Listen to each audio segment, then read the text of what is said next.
Protests erupted in Venezuela hours after the National Electoral Council, which is loyal to the ruling party, declared incumbent President Nicolas Maduro the winner of Sunday's election. Recibo esta credencial. I received this credential, constitutional and legal, from the authority in charge of electoral matters in Venezuela, the sovereign electoral power of Venezuela, which has issued a ruling that I accept humbly. El poder soberano electoral de Venezuela.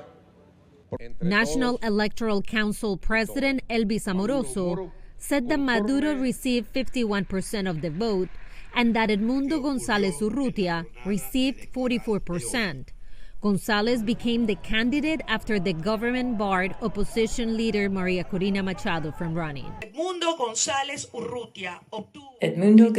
Urrutia got 70% of the votes in this election, and Nicolas Maduro received 30% of the votes.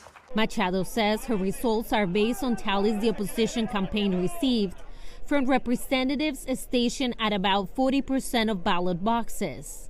The claims of election irregularity have drawn attention from the international community, including U.S. Secretary of State Antony Blinken, who expressed his concerns about the validity of the results Monday during his visit to Tokyo. It's critical that every vote be counted fairly and transparently, that election officials immediately share information with the opposition and independent observers without delay, and that the electoral authorities publish the detailed tabulation of votes. In a letter, Argentina, Costa Rica, Ecuador, Guatemala, Paraguay, Peru, the Dominican Republic, and Uruguay shared their profound concern about the vote and requested an urgent meeting before the Organization of American States. But one analyst says internal, not external pressures may be needed to effect change. I think change, if it happens, is going to have to come within Venezuela rather than from abroad. I don't think this is over just yet.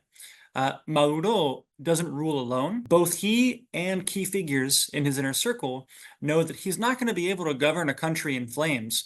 On Monday, Venezuelan Attorney General Tarek William Saab accused Machado and other opposition members of attempting to hack of the country's electoral system. No evidence has been provided.